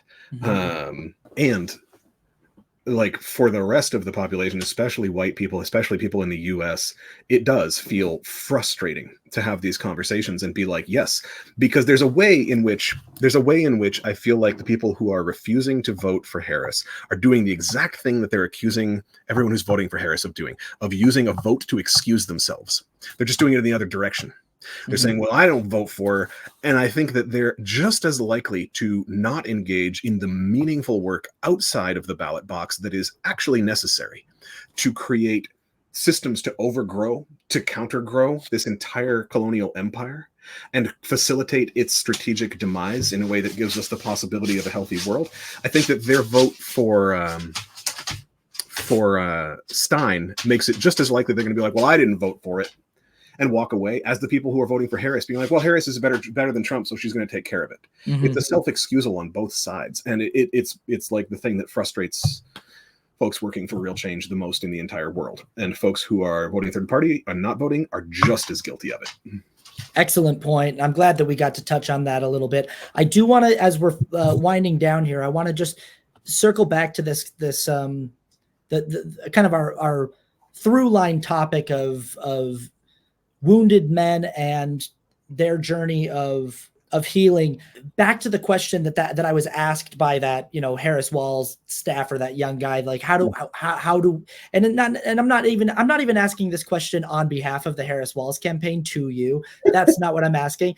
I'm more asking I'm about strategy and modalities of being more appealing to men. I think we've definitely tapped into a lot of them in this conversation of like, are you making a healthy and welcoming space for wounded men to be accountable and to grow and to heal and to learn? Or are you just offering punishment? Yeah. I think those are very, I think we've touched on all of those. There is a question I have that wasn't in the outline that I want to talk about, that I wonder about sometimes, particularly when I watch your videos. And it's a comment that I get on my videos. People say this to me, and then I watch you, and I'm a person who, I'm just smart enough to know when I'm talking to someone who's smarter than me. And that's a lot on my podcast. I'm regularly talking to people who are smarter than me. And that's good. It's good for the audience, and it's good for me because we're all learning together. And when I'm watching your channel, I am aware that I'm watching someone who's smarter than me.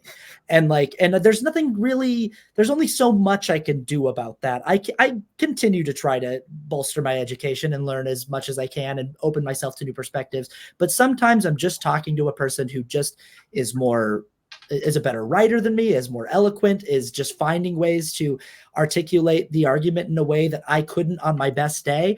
And I'm totally willing to concede that and just go, I think this guy's just better at saying it than I am. The question that I have is, I get in my comments sometimes, Austin, it's all going over their heads. Everything you're saying is going a mile over their heads. Yeah. And so sometimes the way that I'm trying to present things is a little Mary Poppins. It's a little spoonful of sugar, and I'm trying to make a funny sketch, and I'm trying to make something that feels a little more digestible, or a song that makes it go down, or do a little dance, whatever I can to make it more approachable and more digestible. And even still with my approach, I get told it's going over most people's heads. And then I come to Watchful Coyote and I go, this can be a little tough for me. I have to sit there and really, because you are incredibly well-spoken, and you've even talked about the uniqueness of your voice. So I wonder, is there anything, are we talking over a lot of these boys' levels of understanding, or am I being, because I get a sense from you that you're like, I don't want to talk down to anyone. I don't want to patronize anyone. I don't want to condescend to anyone. I want to be very direct and very clear and very thorough. And I respect that. But I wonder if in that process, do we leave anybody behind? Do we make it, is the conversation too dense at an entry level? Are they not able, are we using too big of words? Basically. Yeah. Yeah. I think that's a fantastic question. And let me start. Have you heard of Howard Gardner?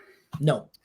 Educational theorist, brilliant person. And he developed something called the multiple intelligence theory, which you may have heard of.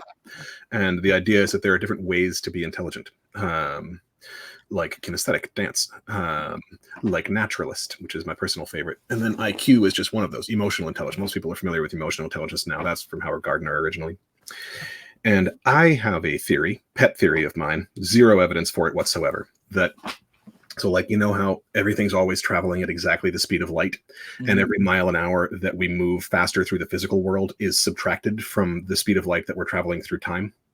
I don't know that, but yes, I'll just say yes.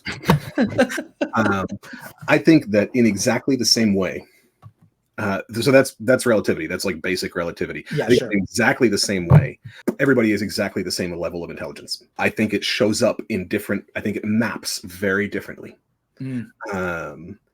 Again, I have no evidence for this, but I believe this. I truly believe this. When I spend time with people who are way far on any measurable diversity spectrum of neurodivergence, people who need full-time care and support, I'm like, this person has something that I don't. Yeah, like that. I'm sorry for those effects, man. I don't know. I didn't know that this software could do that. So I didn't either. Yeah, we're finding out. I watch your dance videos, all of that to say intelligence is relative. Sure. And even within that, certainly I'm good with words. I'm a bright person. And Am I talking over people in a way that makes my content less accessible? I don't think so. I think that I am setting a shared expectation that most people can follow or at least parse out what I'm saying, even if I use a word they don't know, even if I'm speaking quickly. Yeah. And I actually find it empowering. Circling back to my super problematic father, I learned this from him. And he just didn't water down anything ever. And if we were like, what does that word mean? Then he'd be like, get the dictionary, let's figure it out. I can't do that in popular education, but I believe that people who follow me over time come to a deeper understanding of their own intelligence through the mirror that I provide, because people actually can follow what I'm saying. And that invites a much deeper layer of dialogue than we're all taught. I mean, God, this country, the whole publication system of this country operates at like a second grade reading level. Mm-hmm. So we basically all have a much higher capacity to think and engage than we're treated as. And my choice to engage in ways that might rightfully be critiqued as being over people's heads or too heady in some way is my conscious pedagogical strategy of breaking the fuck out of that expectation. Because I think that anybody who listens to this conversation that we had can follow along. I don't think we've lost anybody. Yeah. Even when I go on my long monologues and ramble about fairly esoteric nuance of ethics and gender and theory and these different things, I think that people who listen to it, even when they think they're quite dumb, can still follow the hell along. And man, part of that's me speaking to myself. I've talked about how I only ever speak to myself on that channel. That's like my primary modality, is speaking to myself at different layers of my life. I thought I was an idiot. I wanted to join the Marine Corps because I was so convinced that I was a complete mess. I was drunk all the time. I was fucking up my life. I was hurting myself and people I love. When I was a teenager, I was like, I just want to go, hoorah, let's go. And part of that was believing that I was stupid. Mm-hmm. Because despite my father, like that distance, like it hadn't correlated. I hadn't been invited into intelligence. My father was performative. He was just like, it's hard to describe. But my intention, I'm not saying I'm doing it well, but my intention is to make these levels of nuance more accessible by not watering down my content. I like that. That's the best possible answer I could have hoped for to that question. And I agree. I think that that's actually like, that's a fantastic answer, to just like height, level up the expectation of like, hey, because I do see that too. As much as I see people who say, they're usually speaking on behalf of someone, they'll be like, they're not getting it, Austin. And I do see people sometimes where I'm like, boy, it just seems like you're struggling to comprehend I feel like I stated a thing in very clear language, and what you got out of it was, and that's just sort of sometimes the way that things can be filtered through subjective lenses and the lens of that person's experience. And sometimes I think I said something incredibly clearly, but it's going through the filter of that other person's day that they had that day. It could just very well be based on how recently they ate food, and yeah, exactly. Let me And tack something on though. yeah, Unless was there something else you wanted to? nope, go ahead. The thing I want to tack on is that part of this is built on the awareness that by far the most effective modality of education is one-on-one, what's called tutorial education. In a one-on-one conversation, you have the best odds of making the most progress in the shortest amount of time. And for that to have any meaningful impact in the world, we need to get a lot of people qualified to have one-on-one conversations with people in their communities very quickly. So part of how I think about my own channel is teaching teachers. I hope that the people who follow me for long periods of time develop enough of a familiarity with the concepts that I'm working with and the ethic behind them, which is community support and mutual aid in these ways around education, that they begin organically having those conversations, and that my work supports them in having those one-on-one conversations, which are by far the most efficient mechanism. I think that if we don't find a pathway to tutorial education on a popular collective scale towards a lot of this emergent awareness that we're talking about, I don't think we have time for anything else. So this is one of the strategies that I've identified that I can support that actually might have an impact in the world. Fantastic. Jack, I've taken too much of your time, and thank you so much for offering it generously and for sitting here and kind of parsing this out with me. I think that the work that you're engaging in is incredibly important and really, really potent, and I think the way that you approach it is really admirable and respectful and respectable. And is there, one more time, or is there anything that any parting thing that you would like to impart that you don't feel like we got to touch on? And also, where can people find you? The thing I'll part with is this book, which is Sarah Schulman's Conflict is Not Abuse. It's a very controversial book. And a lot of people with very fundamentalist beliefs about things hate this book. But for me, it is hard to read because I read a paragraph and I have to just stop and take deep breaths because it's so clearly representing what I'm seeing in community in the world. And there's a quote in here. She's talking about what she calls the supremacy trauma mirror, where trauma creates a mirror that reflects back to us supremacy. And she says, we need to call this what it is, delusional, i.e. rooted in untruth. And if you can't name something honestly, it cannot be acknowledged, addressed, and healed. And that is the quote that I would leave this conversation with. If you can't name something honestly, it cannot be acknowledged, addressed, and healed. And this pertains to every single thing that we've talked about. From the fear of being unlovable in ourselves in leftist communities, to the addiction to punishment that we all share, which I think we need to collectively address if we want to make spaces welcoming, especially for wounded people, to being wounded men ourselves. That quote, I feel like, is what I would like to leave us with. Fantastic. And people can check you out at Watchful Coyote on TikTok. You're on YouTube as well? YouTube, same handle, Watchful Coyote. My website is healthecycle.com, and it is primarily a resource bank for both men who are facing the fact that they've caused harm and communities who are working to support men who have caused harm. Because those are few and far between. But you can find all of my work there. And if you look up Watchful Coyote on YouTube or TikTok, you will find me and a lot of people who don't like me. As it is with anybody who manages to get over 100,000 followers on any social media platform, you'll definitely find the people who don't like what we're doing. I like what you're doing, Austin, and I hope you keep doing it. I like what you're doing as well. Thanks, Jack. This was really, really nice. I really appreciated you taking the time. Absolutely.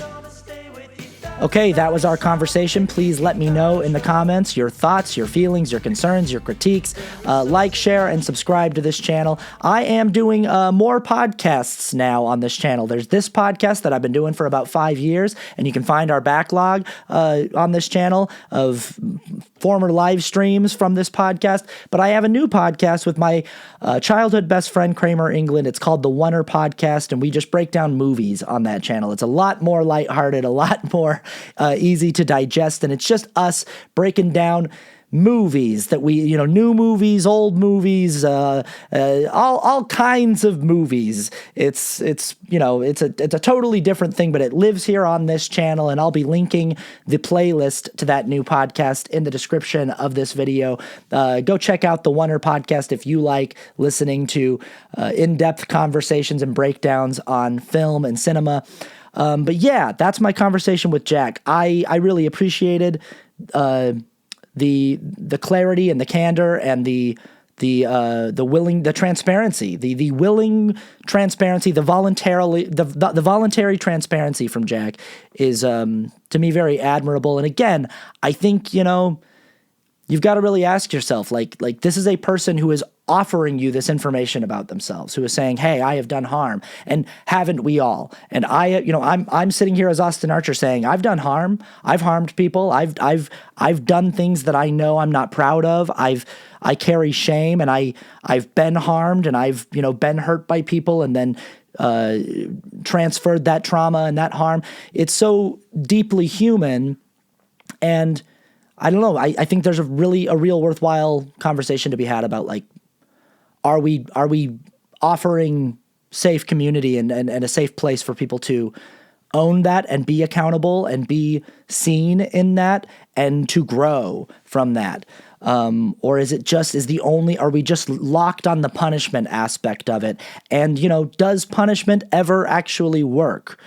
Can you actually say, Jack talked about this in the episode about how, there is data to show that when the punisher is present, punishment works. But can you actually say that long term that punishment is an effective tool to create widespread social change and to like is just trying to punish white men as a demographic going to heal the wounds that white men carry and the harms that they do as a result of those wounds. And I don't know. But that's the conversation, and that's this episode, and thank you for watching so much. We'll see you next time. Until then, People Pleaser is written, edited, hosted, and produced by me, Austin Archer, with original theme music also by me. You can find more of my music by going to austinarchermusic.bandcamp.com, austin-archer.com, or just by searching Austin Archer on streaming platforms. Patreon.com/Austin Archer. That's a thing you can go and check out if you would like to support my channel and the work that I do here. Shout out to my Patreon patrons. Thank you so much for your continued support. It means everything to me. And I do believe, if I've talked about the Oneer and the Patreon and the music, I think that's all the things. Okay, all right. I hope you voted. I hope you got out there and voted. If the election hasn't happened yet, go vote. And yeah, we'll see you at the next one. Take care of yourselves. Take care of each other. And love you so much. Bye-bye. I take everything way too personally. Being self-absorption mean that I got passion and devotion.